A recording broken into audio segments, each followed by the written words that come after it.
അൽഹംദുലില്ലാഹി നഹ്മദുഹു വനസ്തഈനുഹു വനസ്തഗ്ഫിറുഹു വനസ്തഹ്ദീഹി വനുഅ്മിനു ബിഹി വനതവക്കലു അലൈഹി വനഊദു ബില്ലാഹി മിൻ ശുറൂരി അൻഫുസിനാ വമിൻ സയ്യിആതി അഅ്മാലിനാ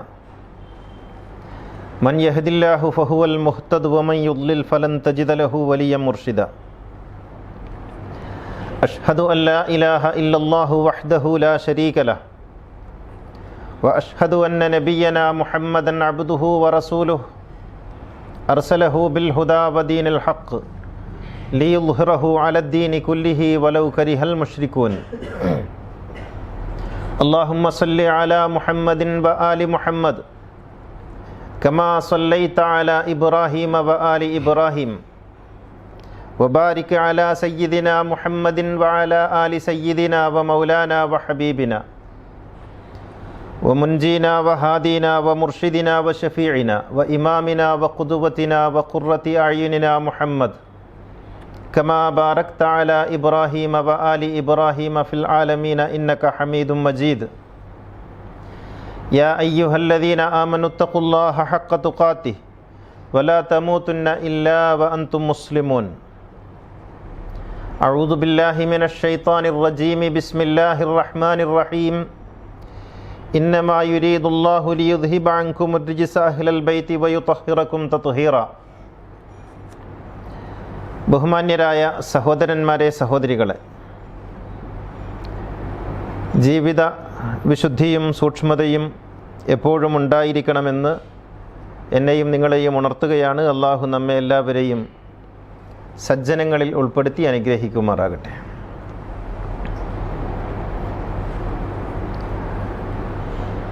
മുആവിയയുമായി ബന്ധപ്പെട്ട ഖുതുബയ്ക്ക് ശേഷം അതിൽ ഫാത്തിമ ബീവിയുടെ ഷഹാദത്തെ സംബന്ധിച്ച്, മരണത്തെ സംബന്ധിച്ച് പ്രതിപാദിച്ചത് കേട്ട് അത്ഭുതകരമായ പ്രതികരണങ്ങളാണ് പൊതുസമൂഹത്തിൽ നിന്നുണ്ടായത്.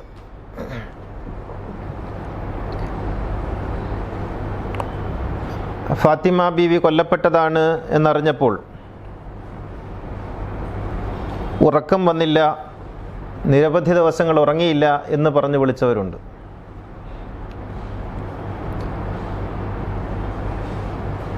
വളരെ പ്രയാസപ്പെട്ട് ഈ പറയുന്നതൊക്കെ ഒന്നും ശരിയാകരുതേ എന്ന് ആഗ്രഹിച്ച് വിളിച്ച ആളുകളുണ്ട്. രോഷാകുലരായി വിളിച്ചവരുണ്ട്.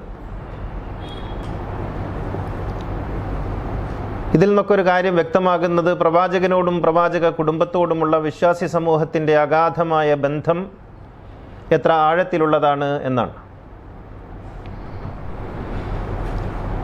ഒരിക്കലും പ്രവാചകനോ പ്രവാചകൻ്റെ കുടുംബത്തിനോ ഏതെങ്കിലും അർത്ഥത്തിലുള്ള വേദനയോ നോവോ ഉണ്ടാകരുത് എന്ന് ആഗ്രഹിക്കുന്നവരാണ് എല്ലാവരും.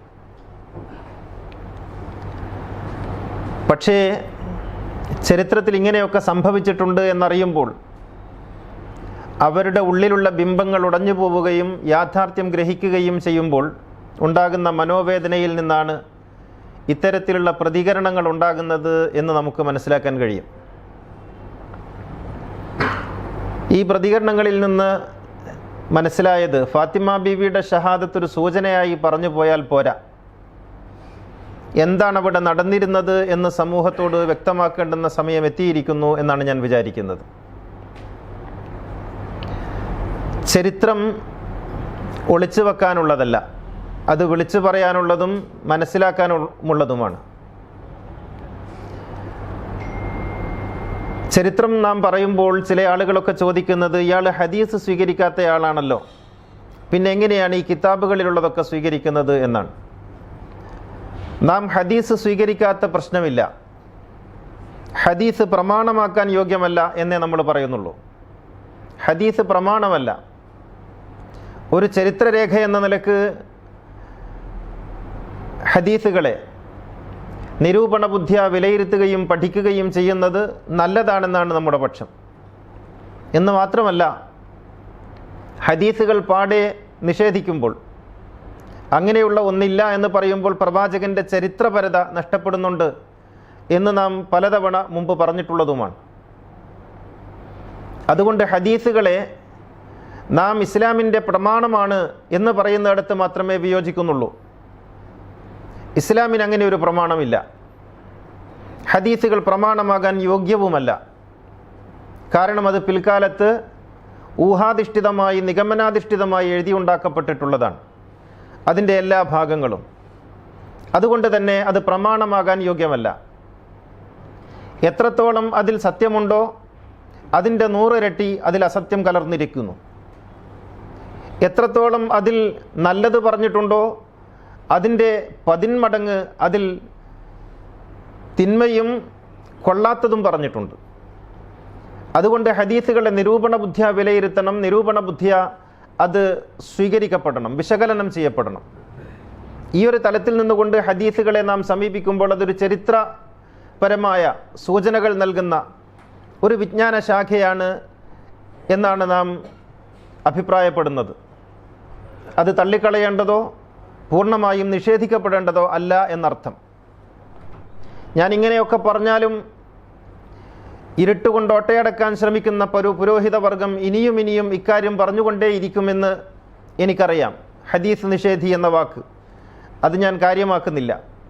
എപ്പോഴെങ്കിലുമൊക്കെ നിലപാടൊന്ന് പുതുക്കി പറയുന്നത് പൊതുസമൂഹത്തെ തെറ്റിദ്ധരിപ്പിക്കാതിരിക്കാൻ നല്ലതാണ് എന്നുള്ളത് കൊണ്ട് മാത്രം ആവർത്തിക്കുന്നു എന്ന് മാത്രം. ഫാത്തിമ ബീവിയുടെ ഷഹാദത്ത് എങ്ങനെയായിരുന്നു? ഫാത്തിമ ബീവി എത്ര കാലമാണ് ജീവിച്ചത്? അവിടെ നിന്ന് തുടങ്ങാം നമുക്ക്. പ്രവാചകൻ്റെ മരണത്തോടുകൂടി എല്ലാം കൃത്യമായി രേഖപ്പെടുത്തപ്പെടാൻ തുടങ്ങി. പ്രവാചകൻ ഏത് ദിവസമാണ് മരണപ്പെടുന്നത്, ഏത് ദിവസമാണ് പ്രവാചകനെ ഖബർ അടക്കുന്നത്, മറമാടുന്നത്, ഏത് ദിവസമാണ് അബൂബക്കർ സിദ്ദീഖ് ഖലീഫയായി സ്ഥാനമേൽക്കുന്നത്, അദ്ദേഹം ആദ്യം നടത്തിയ പ്രഭാഷണം എന്തായിരുന്നു, അദ്ദേഹം ആദ്യം ഉത്തരവിട്ട ഉത്തരവെന്തായിരുന്നു, അദ്ദേഹം എന്തൊക്കെ നടപടിക്രമങ്ങൾ ചെയ്തു എന്നെല്ലാം വളരെയധികം കൃത്യതയോടുകൂടി ക്രൊണോളജിക്കലായിട്ട് രേഖപ്പെടുത്തി വെക്കപ്പെട്ടിട്ടുണ്ട്. ഡേറ്റ് അങ്ങോട്ടും ഇങ്ങോട്ടും തെറ്റുകയില്ല. കാരണം അവിടെ ചരിത്രത്തിൽ ഇത് എത്രമാത്രം പ്രസക്തമാണെന്ന്, പ്രധാനപ്പെട്ടതാണെന്ന് എല്ലാവർക്കും അറിയാം. എങ്കിൽ പ്രവാചകൻ്റെ മരണശേഷം എല്ലാ കാര്യങ്ങളും അക്കമിട്ട് ഡേറ്റിട്ട് രേഖപ്പെടുത്തിയിട്ടുണ്ടെങ്കിൽ എന്തുകൊണ്ടാണ് പ്രവാചകൻ്റെ മകൾ മരണപ്പെട്ട ദിവസത്തെക്കുറിച്ച് അഭിപ്രായ വ്യത്യാസം ഉണ്ടാകുന്നത്? നോക്കൂ നിങ്ങൾ, പ്രവാചകൻ്റെ മകളായ ഫാത്തിമ മരണപ്പെട്ടതിനെക്കുറിച്ച് തബ്രിയിൽ 3 അഭിപ്രായങ്ങളുണ്ട്. താരീഖ് തബ്രിയിൽ അതാണ് ആദ്യത്തെ രേഖപ്പെടുത്തപ്പെട്ട ചരിത്ര പുസ്തകമെന്നാണ് പൊതുവെ വിലയിരുത്തപ്പെടുന്നത്. അങ്ങനെയല്ല. പക്ഷേ തബ്രിയുടെ ചരിത്ര പുസ്തകമാണ് ആദ്യമായി രേഖപ്പെടുത്തപ്പെട്ട ചരിത്ര പുസ്തകം എന്ന് വിലയിരുത്തപ്പെടുന്നു. സിറകൾ വേറെ ഉണ്ടായിട്ടുണ്ട്. അതിൽ പറയുന്നത് പ്രവാചകൻ്റെ മകൾ 40 ദിവസമാണ് നബിക്ക് ശേഷം ജീവിച്ചത് എന്നാണ്. തുവഫിയത് ഫാത്തിമ ബീവി മരണപ്പെട്ടു ബഅദ വഫാത്തിർ റസൂലി 40 യൗമൻ. പ്രവാചകന് ശേഷം 40 ദിവസം കഴിഞ്ഞിട്ടാണ് ഫാത്തിമ ബീവി മരണപ്പെട്ടത് എന്ന് താരീഖ് തബ്രിയിൽ ഒരിടത്ത് രേഖപ്പെടുത്തി വെച്ചു. മറ്റൊരിടത്ത് അബൂ ജാഫറിനെ ഉദ്ധരിച്ചുകൊണ്ട് പറയുന്നു, അവൻ നബി ജാഫറിൻ ഖാല, ഇതേ കിതാബിൽ, തൂഫിയത്ത് ഫാത്തിമ ബഅദ നബി ബി3 അഷ്ഹുർ. പ്രവാചകന് ശേഷം 3 മാസം കഴിഞ്ഞിട്ടാണ് ഫാത്തിമ ബീവി മരണപ്പെട്ടത്.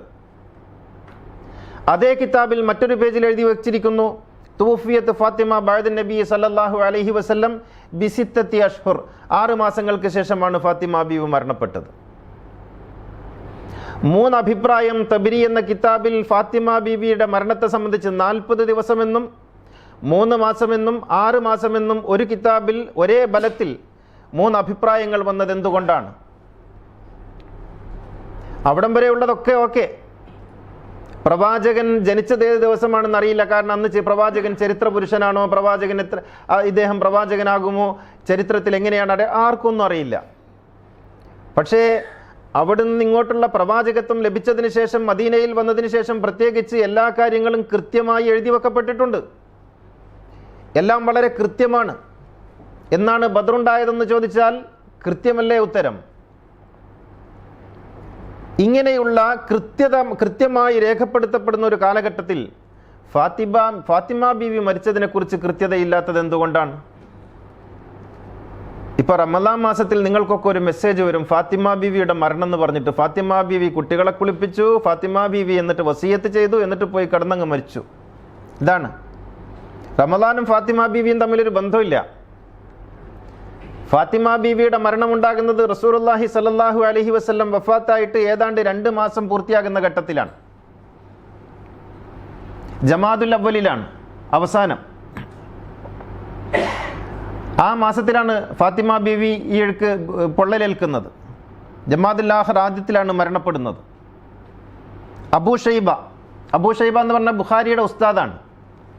അഹ്ലുസുന്നത്ത് അംഗീകരിക്കുന്ന പ്രാമാണിക പണ്ഡിതന്മാരിൽ ഒരാളാണ്. അബൂ ഷൈബയുടെ മുസന്നഫ് എന്ന് പറയുന്ന ഒരു കിതാബുണ്ട്. കിതാബ് പറയൂ എന്നല്ലേ പറയുന്നത്, കിതാബ് പറ, പ്രമാണം പറ, ഏത് കിതാബിലാ ഉള്ളതെന്ന് പറ എന്നല്ലേ പറയുന്നത്. എങ്കിൽ കിതാബ് കേട്ടോളൂ. ബുഖാരിയുടെ ഇമാം ബുഖാരി എന്ന് പറഞ്ഞ് ലോകമാകെ കൊണ്ടാടപ്പെടുന്ന ആ പുസ്തകത്തിൻ്റെ ഉടമയുണ്ടല്ലോ, അദ്ദേഹത്തിൻ്റെ ഉസ്താദാണ് അബൂ ഷൈബ. അബൂ ഷൈബയുടെ കിതാബാണ് മുസന്നഫ്. ആ മുസന്നഫിൽ 36,383 നമ്പർ രേഖപ്പെടുത്തപ്പെട്ട വസ്തുതയാണ് ഞാൻ പറയുന്നത്. 36,383. അതിൽ പറയുന്നത് ഇങ്ങനെയാണ്: പ്രവാചകന്റെ മരണത്തിന് ശേഷം അബൂബക്കർ ഖലീഫയായി സ്ഥാനമേറ്റെടുത്തതിന് ശേഷം കാന അലിയുൻ വ സുബൈർ, അലിയും സുബൈറും യദ്ഖുലാനി അലാ ഫാത്തിമ ബിന്തി റസൂലില്ല, ഫാത്തിമ ബീവിയുടെ വീട്ടിലേക്ക് വന്നു സുബൈറും അലിയും. എന്നിട്ട് ഫയുഷാബിറൂനഹ, എന്താണ് ചെയ്യേണ്ടത് എന്നവർ പരസ്പരം ചർച്ച നടത്തി. അങ്ങനെ വയർത്തജിഊന ഫി അംരിഹിം, അവർ അവരുടെ കാര്യങ്ങളിൽ ഏതാണ്ട് ഒരു തീരുമാനമൊക്കെയായി, എന്താണ് വേണ്ടത് എന്നുള്ളതിനെ സംബന്ധിച്ചൊരു ധാരണയായി. അങ്ങനെ ഫലമ്മ ബലഗ ദാലിക ഉമർ ബിൻ ഖത്താബ്, ഈ വിവരം ഉമർ ബിൻ ഖത്താബ് അറിഞ്ഞു. എന്താണ് തീരുമാനം? അബൂബക്കറിനെ ബൈഅത്ത് ചെയ്യേണ്ടതില്ല, അബൂബക്കറിനെ ബൈഅത്ത് ചെയ്യേണ്ടതില്ല. കാരണം ഈ തെരഞ്ഞെടുപ്പിൽ പ്രവാചകന്റെ കുടുംബം പങ്കാളികളായിട്ടില്ല, പ്രവാചകന്റെ കുടുംബവുമായി കൂടിയാലോചിച്ചിട്ടില്ല. റസൂലുള്ളാഹിന്റെ വിശുദ്ധ ജനാസയുമായി അവിടെ ഇങ്ങനെ എല്ലാവരും കൂടി നിൽക്കുന്ന സമയത്ത് മറ്റൊരു സ്ഥലത്ത് പ്രവാചകന്റെ കുടുംബത്തിലുള്ള ആരും പങ്കെടുക്കാതെ മുആവിയയുടെയും അബൂ സുഫിയാന്റെയും നേതൃത്വത്തിൽ നടന്ന കുത്തിത്തിരിപ്പിന്റെ ഫലമായിട്ടാണ് അവിടെ ഒരു യോഗമുണ്ടായത്. ആ യോഗത്തിൽ വെച്ചാണ് ഒത്തുതീർപ്പ് വ്യവസ്ഥ എന്നുള്ള നിലക്ക് അബൂബക്കർ സിദ്ദീഖ് ഖലീഫയായത്. അതുകൊണ്ട് അദ്ദേഹത്തെ ബൈഅത്ത് ചെയ്യേണ്ടതില്ല എന്ന് ഫാത്തിമ ബീവിയുടെ സന്നിധിയിൽ വെച്ച് സുബൈറും അലിയും അബ്ബാസും ഉൾപ്പെടെയുള്ള ഹാഷിമി കുടുംബത്തിലുള്ള എല്ലാ ആളുകളും ചേർന്ന് തീരുമാനിക്കുകയും ബൈഅത്ത് ചെയ്യേണ്ട എന്നുള്ള തീരുമാനം അറിയിക്കുകയും ചെയ്തു. ഇതായിരുന്നു സംഭവിച്ചത്. ഇവിടെ നമ്മൾ ആലോചിക്കേണ്ട ഒരു വസ്തുത, ഇത് ആർക്കാണ് തെറ്റുപറ്റുന്നത്? ആർക്കായിരിക്കാം തെറ്റുപറ്റുന്നത്? 2-1 ശരി, 2-1 തെറ്റ്, ഇങ്ങനെയായിരിക്കല്ലോ ഉണ്ടാവുക. അബൂബക്കർ സിദ്ദീഖ് ഖലീഫയാണ് എന്ന് പറയുന്ന ഭാഗമാണോ ശരി? അബൂബക്കർ സിദ്ദീഖിനെ ബൈഅത്ത് ചെയ്യേണ്ടതില്ല എന്ന അലിയുടെയും ഫാത്തിമയുടെയും ഭാഗമാണോ ശരി? ഏതോ ഒന്നല്ലേ ശരിയാവുള്ളൂ. അഹ്ലുസുന്നത്തിന്റെ കിതാബുകളിലുള്ള കാര്യം ഞാൻ പറയുന്നത്. ഈ പറയുന്നതിലൊന്നും ഒരു ഷീഈ കിതാബ് ഞാൻ റെഫർ ചെയ്തിട്ടില്ല, ഒരു ഷീഈ കിതാബ് ഞാൻ പറയുന്നുമില്ല. ഞാൻ പറയുന്നത് മുഴുവനും അബൂ ഷൈബ എന്ന ബുഖാരിയുടെ ഉസ്താദ് എഴുതിയ മുസന്നഫ് എന്ന കിതാബിൽ എഴുതപ്പെട്ടിട്ടുള്ള കാര്യങ്ങളാണ്. ഇതിലേതെങ്കിലും ഒന്നല്ലേ ശരിയാവുള്ളൂ. അബൂബക്കറും അലിയും ശരിയാണ് എന്ന ഒന്നിനും കൊള്ളാത്തൊരു ന്യായമുണ്ടല്ലോ അഹ്ലുസുന്നത്തിന്.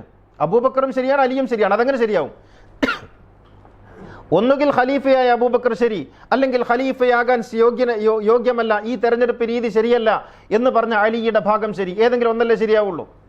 ഇരിക്കട്ടെ. എന്നിട്ട് ഈ തീരുമാനം അറിഞ്ഞപ്പോൾ ഫലമ്മ ബലഗ ഉമർ ഈ തീരുമാനം അറിഞ്ഞപ്പോൾ ഖറജ ഹത്താ ദഖല അലാ ഫാത്തിമ, അദ്ദേഹം പെട്ടെന്ന് വന്നു, ഫാത്തിമ ബീവിയുടെ വീട്ടിലേക്ക് വന്നു. എന്നിട്ട് പറഞ്ഞു, യാ ബിന്ത റസൂലില്ല, ഉമർ പറയാണ്, പ്രവാചകന്റെ മകളെ, മാ മിൻ അഹദിൻ അഹബ്ബ ഇലൈനാ മിൻ നബീക്, നിന്റെ വാപ്പയേക്കാൾ ഞങ്ങൾക്ക് സ്നേഹമുള്ള ഒരാളുണ്ടായിരുന്നില്ല. വമാ മിൻ അഹദിൻ അഹബ്ബ ഇലൈനാ ബഅദ അബീകി മിൻകി, അതുപോലെ പ്രവാചകന് ശേഷം നിന്നോടാണ് ഞങ്ങൾക്ക് ഏറ്റവും കൂടുതൽ പ്രിയമുള്ളത്. എന്നിട്ട് അദ്ദേഹം പറയുന്നു, മാദാക ബിമാനിഇ ഇൻ ഇജ്തമഅ ഹൗലാ ഇൻ നഫറ ഇൻദക്, എന്താണ് ഈ കൂട്ടരൊക്കെ നിന്റെ അടുത്ത് ഇങ്ങനെ കൂടി നിൽക്കുന്നത്? ഇൻ അമർത്തഹും, പിന്നെ ഈ ആളുകളൊക്കെ, അദ്ദേഹത്തിൻ്റെ കൂടെ ആളുകളുണ്ട്, ഈ ആളുകളൊക്കെ കണ്ടില്ലേ? ഇൻ അമർത്തുഹും, ഞാൻ അവരോടൊന്ന് ഒരു വാക്ക് പറഞ്ഞാൽ മതി, ഐ യുഹ്രിഖ അലൈഹിമുൽ ബൈത്ത്, അവരുടെ മുഴുവനും ചുട്ടുകരിച്ച് ചാമ്പലാക്കി ഈ വീട് കത്തിച്ച് കളയാൻ ഞാനൊരു വാക്ക് പറഞ്ഞാൽ മതി. ഇവരൊക്കെ നിങ്ങളുടെ കൂടെ ഇങ്ങനെ കൂടി നിന്നിട്ട് ഇവിടെ ഉപജാപകം ഉണ്ടാക്കിയിട്ട് ഖലീഫയെ ബൈഅത്ത് ചെയ്യില്ല എന്നാണ് തീരുമാനമെങ്കിൽ ഞാനൊരു വാക്ക് പറഞ്ഞാൽ ഈ വീട് ഇപ്പം കത്തിച്ച് കളയും. ഖാല ഫലമ്മ ഖറജ ഉമർ അവിടുന്ന് പുറത്തു പോയപ്പോൾ എല്ലാവരും ഒരുമിച്ച് വന്നു. ഖാലത്ത്, ഫാത്തിമ ബീബി പറഞ്ഞു, തഅലമൂന അന്ന ഉമർ ഖദ് ജാഅനി വഖദ് ഹലഫ ബില്ലാഹി ലഇൻ ഉത്തും ലയുഹരികന അലൈക്കുമുൽ ബൈത്ത്. ഉമർ സത്യം ചെയ്തിട്ടാണ് പറഞ്ഞത് വീട് കത്തിച്ച് കളയുമെന്ന്. അതുകൊണ്ട് നിങ്ങൾ ഇനി ഇവിടെ ഇങ്ങനെ കൂടെ നിന്നാൽ മൂപ്പര് സത്യം ചെയ്ത് പറഞ്ഞാൽ അത് പാലിക്കുന്ന ആളാണ്. അതുകൊണ്ട് നിങ്ങളൊക്കെ പൊയ്ക്കോളി, നിങ്ങൾ എന്താ വേണ്ടെന്ന് ചെയ്തോളി എന്ന് ഫാത്തിമ ബീവി പറഞ്ഞു. അങ്ങനെ ഫൻസരിഫു റാഷിദീൻ, നിങ്ങളൊക്കെ നിങ്ങളുടെ അഭിപ്രായങ്ങൾ, നിങ്ങളൊക്കെ പക്വതയുള്ള ആൾക്കാരാണ്, നിങ്ങൾക്ക് എന്താണോ വേണ്ടത് അതൊക്കെ ആലോചിച്ചിട്ട് നിങ്ങൾ പൊയ്ക്കോളി എന്ന് പറഞ്ഞു. അങ്ങനെ വലാ തർജിഉ ഇലയ്യ, ഇനി നിങ്ങൾ എൻ്റെ അടുത്തേക്ക് വരണ്ട ആലോചിക്കാനെന്ന് പറഞ്ഞിട്ട്, വെറുതെ ഇവിടെ എനിക്കും എൻ്റെ കുടുംബത്തിനും മക്കൾക്കൊക്കെ താമസിക്കേണ്ടതാണ്, അതുകൊണ്ട് നിങ്ങൾ പൊയ്ക്കോളി എന്ന് പറഞ്ഞിട്ട് എല്ലാവരെയും ഫാത്തിമ ബീവി പിരിച്ചുവിട്ടു. അന്ന് രാത്രിയാണ് വീട് കത്തുന്നത്. അന്ന് രാത്രിയാണ് വീട് കത്തുന്നത്. ചരിത്രത്തിൽ നിന്ന് എന്ത് നമ്മൾ മനസ്സിലാക്കണം? അല്ലെങ്കിൽ അബൂ ഷൈബ ബുഖാരിയുടെ ഉസ്താദ് കള്ളം പറഞ്ഞു നിങ്ങൾ പറ, അല്ലെങ്കിൽ എന്ത് മനസ്സിലാക്കണം? എന്തുകൊണ്ടാണ് ഫാത്തിമ ബീവിയുടെ വീട് ഇത്തരത്തിൽ ആക്രമിക്കപ്പെട്ടത്? ആരാണ് അതിൻ്റെ പിന്നിലുള്ളത് എന്ന് ഇന്നേ വരെ CBI അന്വേഷിക്കണം എന്നൊക്കെ നിങ്ങൾ വന്നിട്ട് പ്രവാചകന്റെ പുത്രി ഫാത്തിമ ബീവി പിന്നെ വെന്ത് മരിച്ചു എന്ന് പറഞ്ഞപ്പോൾ ആ ചരിത്രം പുറത്ത് പറഞ്ഞപ്പോൾ പരിഹസിച്ചുകൊണ്ട് കമൻ്റ് ഇടുന്നുണ്ടല്ലോ. ഞാൻ ചോദിക്കുന്നത്, എന്തുകൊണ്ട് അന്വേഷിച്ചില്ല ഇന്നേ വരെ? ഇരിക്കട്ടെ. എന്നിട്ട് ഇതൊക്കെ കഴിഞ്ഞു. ഇതൊക്കെ കഴിഞ്ഞതിന് ശേഷം എന്താ സംഭവിക്കുന്നത്? ഫാത്തിമ ബീവി 10 ദിവസത്തോളം ഇഞ്ചുറിയായി കിടന്നു, പൊള്ളലേറ്റ് കിടന്നു. എന്നിട്ട് ഈ ഫാത്തിമ ബീവിയെ കുറിച്ചൊന്നും അറിയണ്ടേ? ആരാണ് ഫാത്തിമ ബീവി? ഫാത്തിമ ബീവി റസൂൽ സല്ലല്ലാഹു അലൈഹി വസല്ലം സ്വർഗത്തിലെ സ്ത്രീകളുടെ നേതാവ് എന്ന് പറയുന്നു. എനിക്ക് ഏറ്റവും ഇഷ്ടപ്പെട്ടയാളെന്ന് പറയുന്നു. ആരെങ്കിലും ഫാത്തിമയെ നോവിച്ചാൽ അത് എന്നെ നോവിക്കുന്നതിന് തുല്യമാണെന്ന് പറയുന്നു. ഫാത്തിമയെക്കുറിച്ച് പ്രത്യേകമായ വസിയത്ത് പറയുന്നു. ഫാത്തിമ നിങ്ങളിലുള്ള പുരുഷന്മാർക്ക് തുല്യമാണെന്ന് പറയുന്നു. ഇങ്ങനെയൊക്കെ പറഞ്ഞ് ഫാത്തിമ ബീവിയെക്കുറിച്ച് വയല് പറഞ്ഞിട്ട് നിലവിളിക്കാറുണ്ടല്ലോ. ഈ ഫാത്തിമ ബീവിയുടെ ജനാസ സംഭവിച്ചതിന് ശേഷം, മരണം സംഭവിച്ചതിന് ശേഷം, ഫാത്തിമ ബീവിയുടെ ജനാസയിൽ പങ്കെടുത്ത ആളുകൾ ആരൊക്കെയാണ്? അബൂബക്കർ സിദ്ദീഖ് പങ്കെടുത്തിട്ടില്ല എന്ന് പറഞ്ഞപ്പോൾ അബൂബക്കർ സിദ്ദീഖ് പങ്കെടുത്തിട്ടില്ല എന്ന് കള്ളം പറയുന്നതാണ്. എങ്കിൽ താരീഖു തബരി അഹ്ലുസുന്നയുടെ ആധികാരിക ചരിത്രകാരൻ എന്ന് അഹ്ലുസുന്നയുടെ സകല പണ്ഡിതന്മാരും ഒരുപോലെ ഒത്തൊരുമിച്ച് അഭിപ്രായപ്പെടുന്ന പണ്ഡിതനാണ് ഇമാം തബരി. ആദ്യത്തെ മുഫസ്സിറാണ് അദ്ദേഹം. അദ്ദേഹത്തിൻ്റെ പുസ്തകമാണ് താരീഖു തബരി എന്ന് പറയുന്ന ചരിത്രം. ആദം നബി മുതൽ ഇങ്ങോട്ടുള്ള എല്ലാ കാര്യങ്ങളും അതിൽ വിസ്തരിച്ച് പറയുന്നുണ്ട്. ആ താരീഖു തബരിയിൽ പറയുന്നത്, ഫാത്തിമ ബീവിയുടെ മയ്യത്ത് കുളിപ്പിക്കാൻ വേണ്ടി എടുത്തു. ഫാത്തിമ ബീവിയുടെ മയ്യത്ത് കുളിപ്പിക്കാൻ വേണ്ടി എടുത്തപ്പോൾ ആയിഷ ബീവി വന്നു. ഫലമ്മ, തബരിയിലെ ഉദ്ധരണിയാണ് ഞാൻ വായിക്കുന്നത്. ഫലമ്മ തൂഫിയത്ത് ഫാത്തിമ ബീവി മരിച്ചപ്പോൾ ജാഅത്ത് ആയിഷ ബീവി വന്നു. തുരീദു അൻ തദ്ഖുല അലാ ഗസ്ലിഹ, ഫാത്തിമ ബീവിയുടെ ജനാസ കാണാനും ഫാത്തിമ ബീവിയെ കുളിപ്പിക്കുന്നതിൽ പങ്കുകൊള്ളാനുമാണ് വന്നത്. പക്ഷേ ഫഖാലത്ത് അസ്മാ ബീവി പറഞ്ഞു. അസ്മാ ബീവി എന്ന് പറഞ്ഞാൽ അലി ഇബ്നു അബി താലിബിൻ്റെ ജ്യേഷ്ഠൻ്റെ ഭാര്യയായിരുന്നു. ജ്യേഷ്ഠൻ മരിച്ചതിന് ശേഷം അബൂബക്കർ സിദ്ദീഖ് കല്യാണം കഴിച്ചു. ഇപ്പം നിലവിൽ അബൂബക്കർ സിദ്ദീഖിൻ്റെ ഭാര്യയാണ്.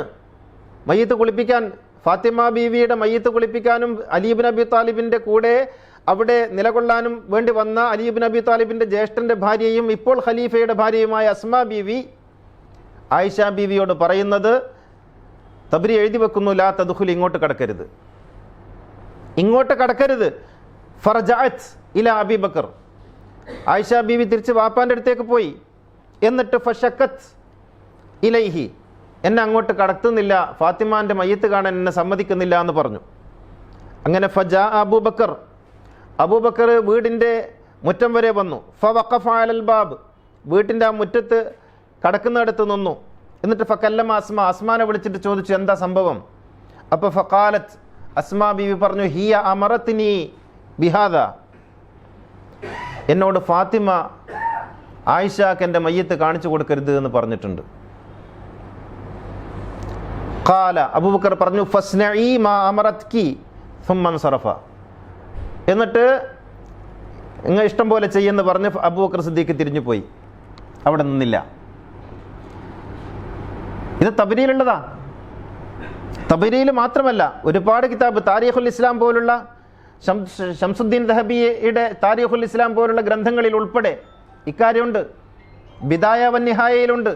വാക്കുകളിൽ അങ്ങോട്ടും ഇങ്ങോട്ടും മാറ്റേണ്ടെന്നേ ഉള്ളൂ. അങ്ങനെ അബൂബക്കർ സിദ്ദീഖ് ജനാസയിൽ പങ്കെടുത്തില്ല.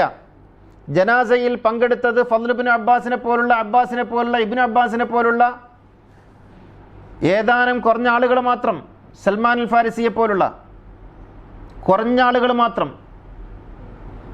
അവർ മാത്രമാണ് നിസ്കരിക്കാനുണ്ടായിരുന്നത്. ദഫനഹ അലിയുൻ ലൈലൻ, എല്ലാ കിതാബുകളിലും കാണാം രാത്രിയാണ് മറമാടിയത്.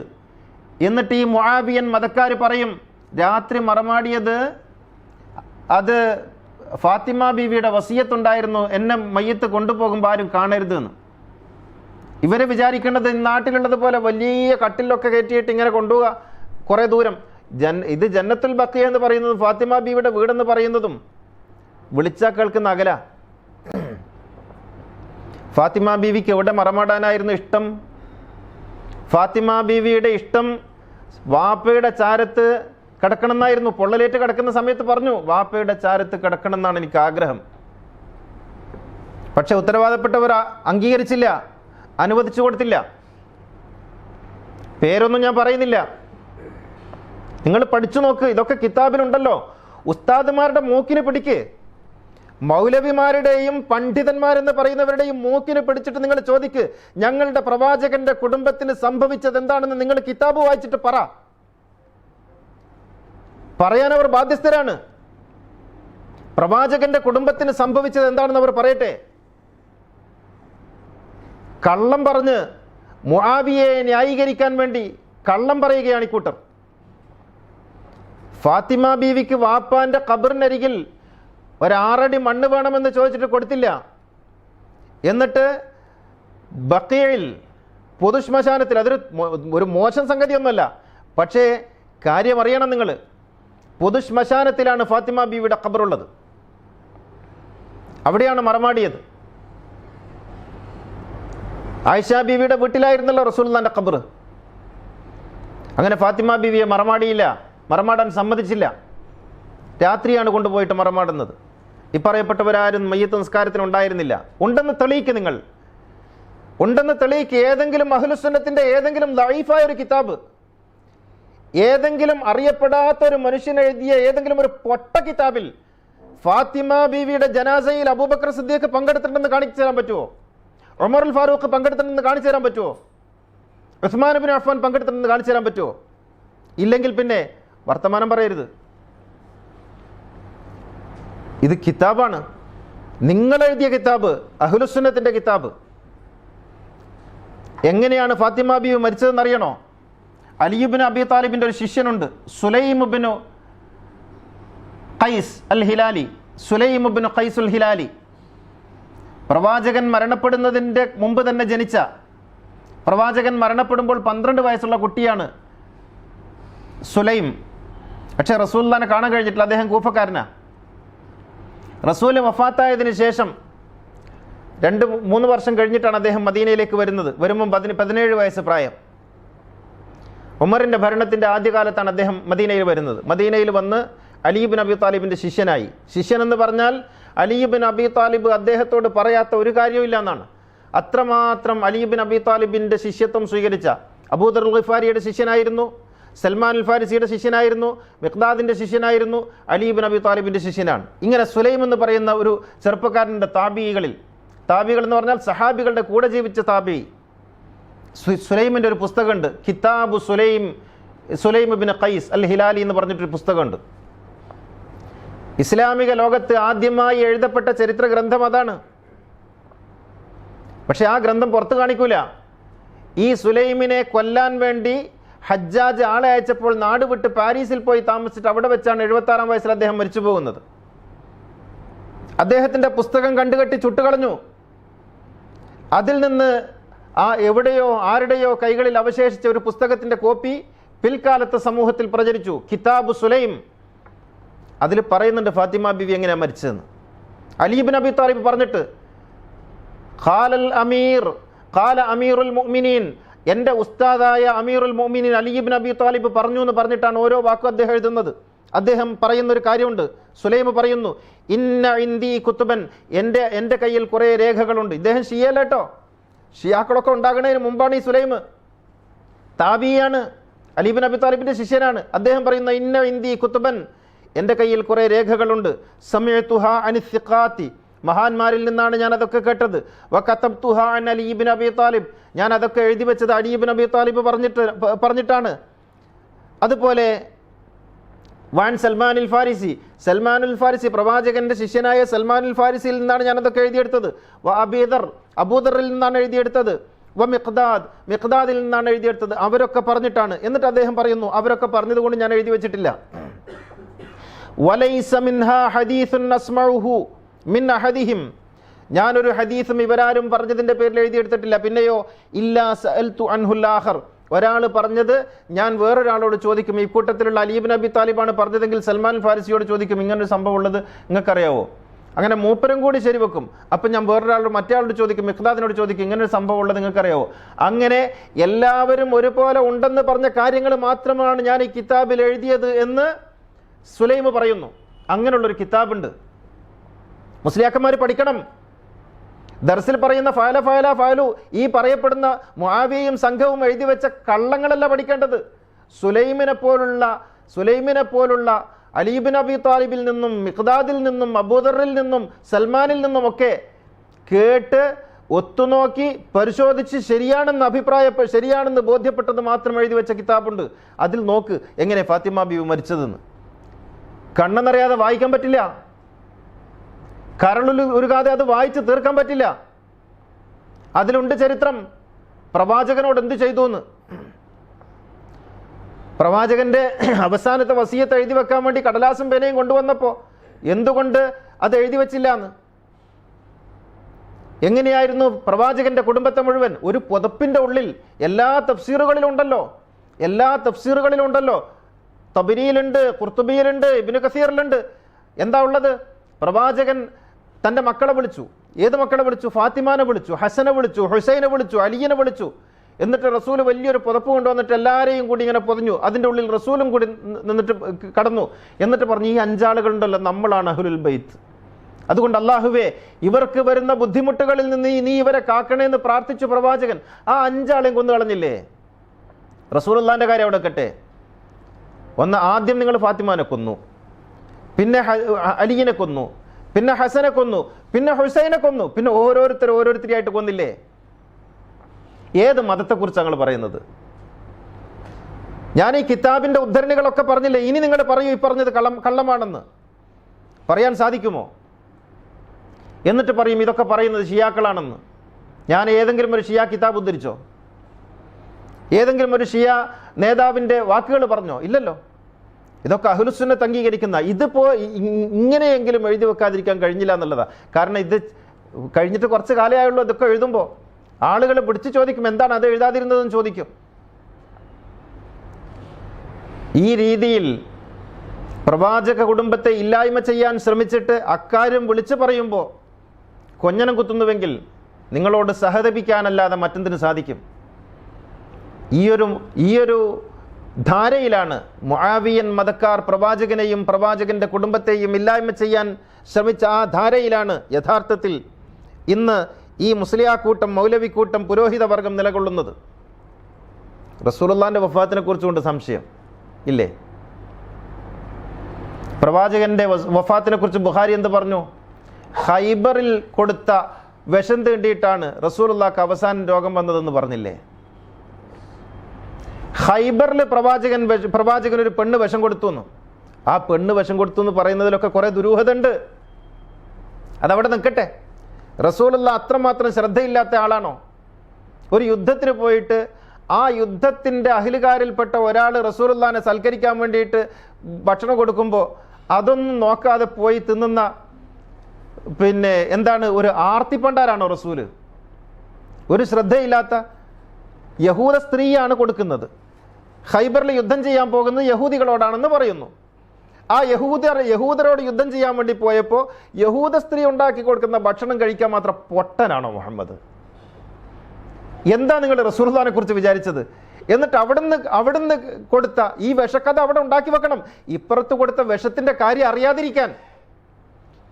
എന്നിട്ട് ആ വിഷാണത്ര അവസാനം റസൂലുള്ളാഹിന്റെ ഉള്ളിൽ പ്രവർത്തിച്ചത് എഴുതി വെച്ചു ബുഖാരി. അത് അണ്ണാക്ക് തൊടാതെ വിഴുങ്ങി പുരോഹിതൻ. എന്നിട്ടത് പറഞ്ഞു. യഥാർത്ഥത്തിൽ ആ വിഷം കൊടുത്തത് ആരാണെന്ന് അറിയണം. ഫത്ഹ് മക്കയ്ക്ക് ശേഷം അച്ഛനും മകനും കൂടി വന്നില്ലേ മദീനയിലോട്ട്? ഹജ്ജിന് ശേഷം അച്ഛനും മകനും വന്നില്ലേ? നല്ല ആരോഗ്യ ദൃഢഗാത്രനായി മക്കയിൽ പോയി ഹജ്ജ് ചെയ്ത് തിരിച്ചു വന്ന പ്രവാചകന് പിന്നെ ഒരാഴ്ച കൊണ്ട് എന്ത് സംഭവിച്ചു? ആരാണ് അതിന് പിന്നിൽ പ്രവർത്തിച്ചത്? പഠിച്ചു നോക്ക് നിങ്ങൾ ചരിത്രം. വിഷം മാത്രം കൊടുത്ത് പരിചയമുള്ള, പോയിസണിങ് കുടുംബത്തിൻ്റെ രീതിശാസ്ത്രമാക്കി മാറ്റിയ ആ നശിച്ച കുടുംബമുണ്ടല്ലോ, അന്വേഷിച്ചാൽ പ്രവാചകന്റെ വഫാത്തിൻ്റെ പിറകിൽ പോലും അവർ പ്രവർത്തിച്ചിട്ടുണ്ടെന്ന് മനസ്സിലാകും. എന്നല്ലാതെ പണ്ടെപ്പോഴോ ഹൈബറിൽ വെച്ച് തിന്ന ഒരു കഷ്ണം ഇറച്ചി കഷ്ണത്തിലുള്ള വിഷം കുറേ വർഷങ്ങൾക്ക് ശേഷം പ്രവർത്തിക്കുമോ? ബുദ്ധിയില്ലായ്മ പറയരുത്. അവിടെ തുടങ്ങുന്നുണ്ട് ആ കുടുംബത്തെ മുഴുവനും ഇല്ലായ്മ ചെയ്യാനുള്ള ആ കുടുംബത്തിൻ്റെ തന്ത്രം. എന്നിട്ട് അവരെയും തലയിൽ വെച്ച് നടക്കുന്നു, അവരുണ്ടാക്കിയ മതത്തിൽ നിൽക്കുന്നു, അവർക്ക് വേണ്ടി ഓശാന പാടുന്നു, പ്രവാചകനെയും കുടുംബത്തെയും കുറിച്ച് പുലഭ്യം പറയുന്നു, അശ്ലീലം പറയുന്നു. എന്നിട്ട് ഇങ്ങനെ വല്ലവരും പറഞ്ഞാൽ അവരെ ഷിയാക്കുന്നു. ഇനിയെങ്കിലും പൊതുസമൂഹം ചിന്തിക്കണം. അള്ളാഹു അനുഗ്രഹിക്കുമാറാകട്ടെ. അഖൂലു ഖൗലി ഹാദാ വഅസ്തഗ്ഫിറുല്ലാഹൽ അലീം ലി വലക്കും വഅസ്തഗ്ഫിഹി അന്നി വഅൻകും വഅൻ ജമീഇൽ മുസ്ലിമീന വൽ മുഅ്മിനീന അജ്മഈന ഫസ്തഗ്ഫിറുഹു ഇന്നഹു ഹുവൽ ഗഫൂറുർ റഹീം.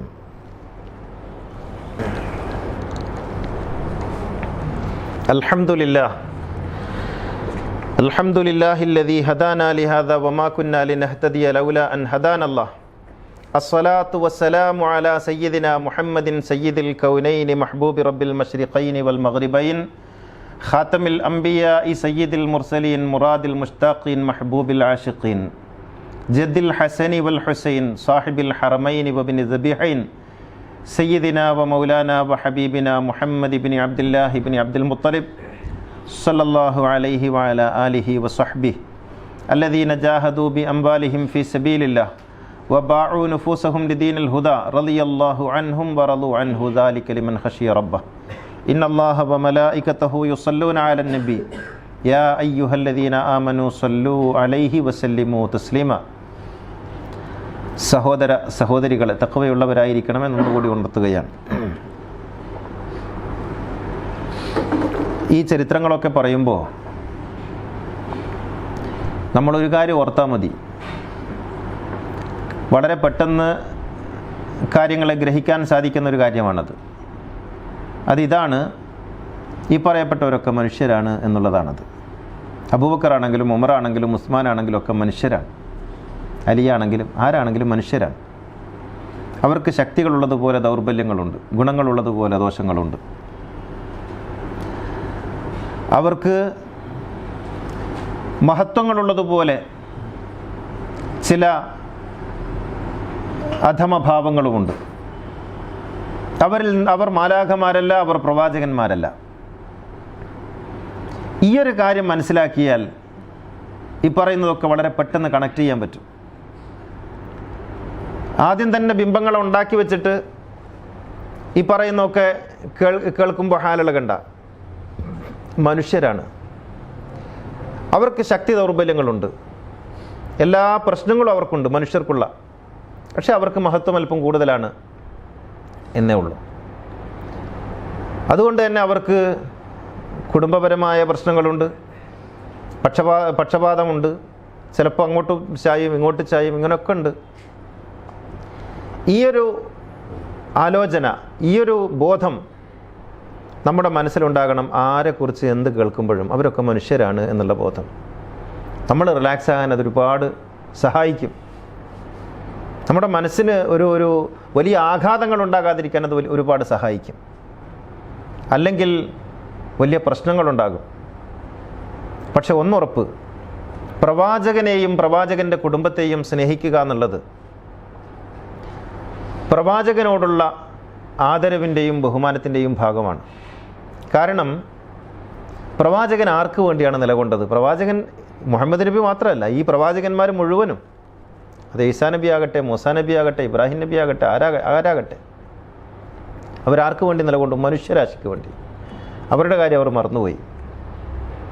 അതുകൊണ്ടാണ് ഖുർആനിൽ പ്രവാചകനോട് പറയാൻ കൽപ്പിക്കുന്നത്, ഞാൻ നിങ്ങളോടൊന്നും ചോദിക്കുന്നില്ല, ഇല്ലൽ മവദ്ദത്ത ഫിൽ ഖുർബ, എൻ്റെ കുടുംബത്തെ നിങ്ങൾ ദ്രോഹിക്കാതിരുന്നാൽ മതി.